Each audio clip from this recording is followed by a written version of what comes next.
এই মানুষটার কথা আপনাদের মনে আছে? গত 3 তারিখে অর্থাৎ 3 জুন তাকে বাংলাদেশে পাঠিয়ে দিয়েছিলাম। তিনি আমার রুমে আসছিল, 3 দিন পরে তিনি পানি পান করছিল। গত রাতে অর্থাৎ যে রাত আমরা পার করছি সেই রাতে রাত 1টার সময় তিনি পৃথিবী ছেড়ে চিরবিদায় নিয়ে চলে যান। ইন্না লিল্লাহি ওয়া ইন্না ইলাইহি রাজিউন। দীর্ঘ 19 বছর এই রায়হান ভাই মালয়েশিয়াতে জীবনযাপন করছে। তার যে 2টা কিডনি ছিল, 2টা কিডনি ড্যামেজ ছিল। সবাই রায়হান ভাইয়ের জন্য দোয়া করবেন। আসলে কিচ্ছু বলার নাই, মানুষটা নিজের মাতৃভূমিতে গিয়েছে কত শখ নিয়ে।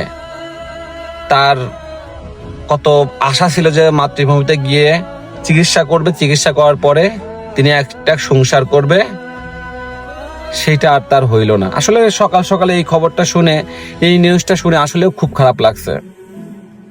যাই হোক, শেষ পর্যন্ত তিনি যে তার নিজের মাতৃভূমিতে মৃত্যুবরণ করছে, তার মাতৃভূমিতে তার দাফন হবে, এটাই সব থেকে বড় চাওয়া। এর থেকে আর বড় কোনো কিছু নেই। গত রাতে যখন আমার কাছে এই খবরটা আসে, আমি আর ঠিক থাকতে পারি নাই। সবাই দোয়া করবেন রায়হান ভাইয়ের জন্য।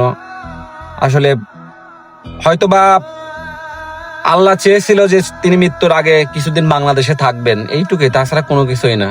আমরা জানি না কে কোথায় মৃত্যুবরণ করব, আল্লাহর ডাকে সাড়া দিয়ে পৃথিবী থেকে চলে যাব।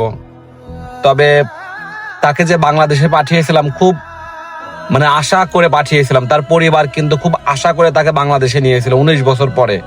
তার পরিবার তখন আমাকে বলেছিল যে ভাই, তাকে যে কোনো ভাবে বাংলাদেশে পাঠিয়ে দেন, আমরা তাকে সুস্থ করে তুলবো ইনশাল্লাহ, আমরা তাকে চিকিৎসা করব। চিকিৎসাধীন অবস্থায় ময়মনসিংহ হাসপাতালে তিনি গতকাল রাতে আমাদের সবাইকে ছেড়ে চলে গেছে আর কি।